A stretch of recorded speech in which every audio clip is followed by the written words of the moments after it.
Now, what about X, Little X? Well, X, I don't know that much about X because they, it's like, you bring in your son. So Hype was like my son, and I brought him in, and he did really well, and I'm really proud of all the stuff that he's done.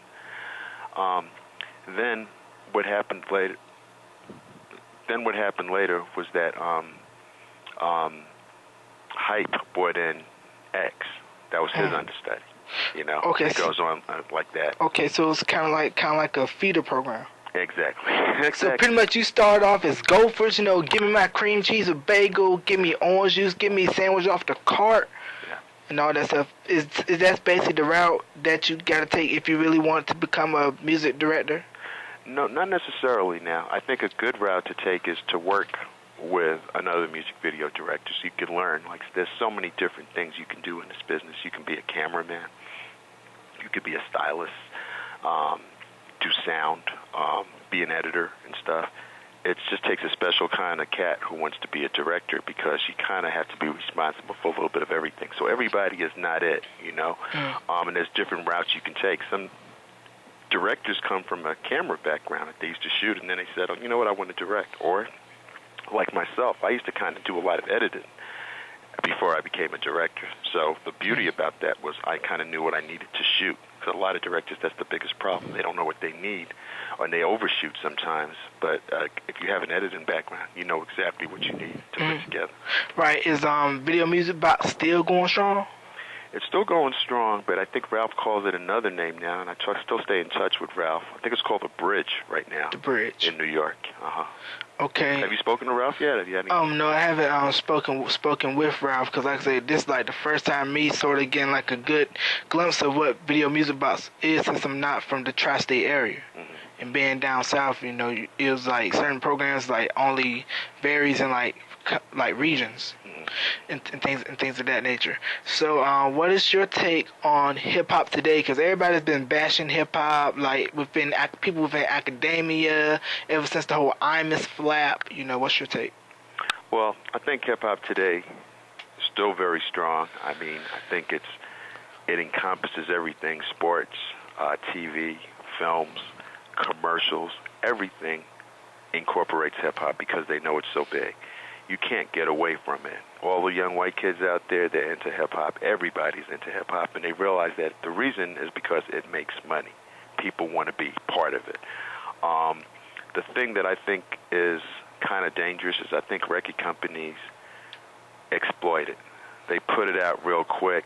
They make stars overnight, and therefore sometimes you get really talented artists, and sometimes you just get straight-up garbage, because the record companies are trying so hard just to make some quick money. So I don't think artists nowadays are as developed as they used to be back then. They don't have to work that hard. The scary thing is like the way the money they throw into hip-hop, and artists can just come out of nowhere with probably no talent and become on the Forbes list because he can make so much money in a short period of time. But I'm still from the school that I respect artists and acts that pass the test of time, that has what I call quality and a good foundation, and and they come up like that. Everybody can't be KRS-One or Rakim. These are classics. And I don't think all the acts out there. There's some stuff that I like. You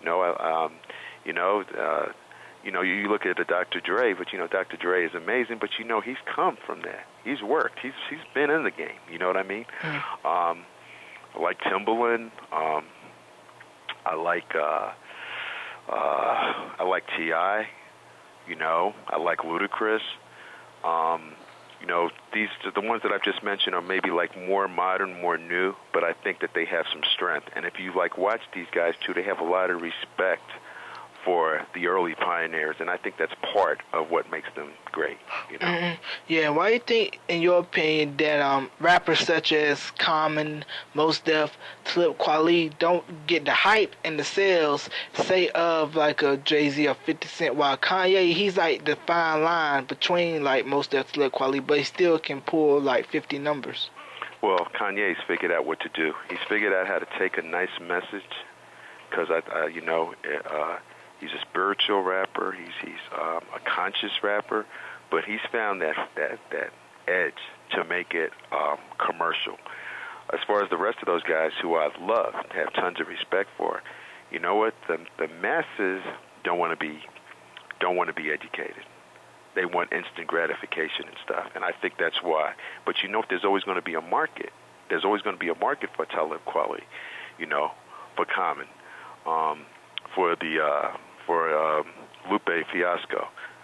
Did I pronounce his name right? Yeah, you pronounced it Lupe Fiasco. Yeah. Because there's always going to be a market of people who just want good stuff, who want to be educated and stuff, but the masses don't want to be educated. They want that quick fix. They just want what I call crap sometimes, And I'm not saying I'm not going to be anti-crap, because I used to tell people, from a director's point of view, I've done films. I did a movie called How to Be a Player. I did a white film called Long Shot with Britney Spears and stuff.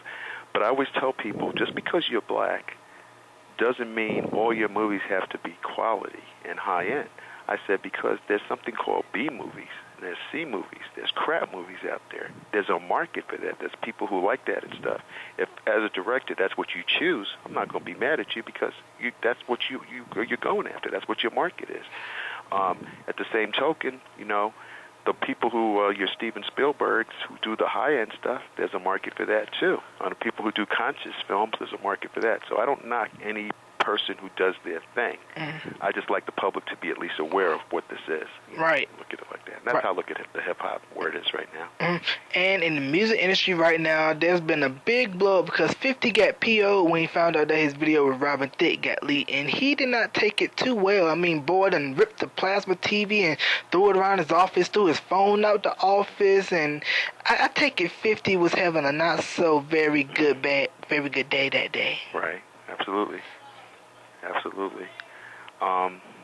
Well, this technology that we have right now, I mean, that's what's going to be the deal. You can't really protect your music anymore like you used to, and I think that's why the record companies, they're losing so much money.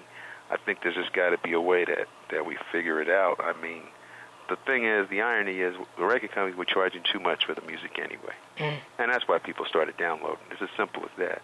So maybe it's like a curse. It's maybe like telling people, because I'm a person into spiritual karma. If you went out there like the record companies did, and they tried to be abusive, they try to rip the public off anyway. This is almost poetic justice for what's happening to them right now, because they were charging too much money. There was no reason they had to charge as much money for music. Right, and then of course, what's going down with radio, a lot of pay for play, a lot of, okay, I'll give you this in exchange for a spin. Yeah. You know what I mean? Because, even though it's college radio, I've gotten calls. People like, okay, I need this record spin X amount of times on a consistent basis. I said to myself, when I started doing my show, that would be the one thing I would never, ever do. I would never let anybody influence my decision to play a record. I think that's a great thing. That's a beautiful thing. One of the things that Ralph and I were just talking about, I think we did something with Hip Hop Weekly a couple of months ago. One of the questions that they had asked us was, about programming, how did you feel about it and stuff in music videos.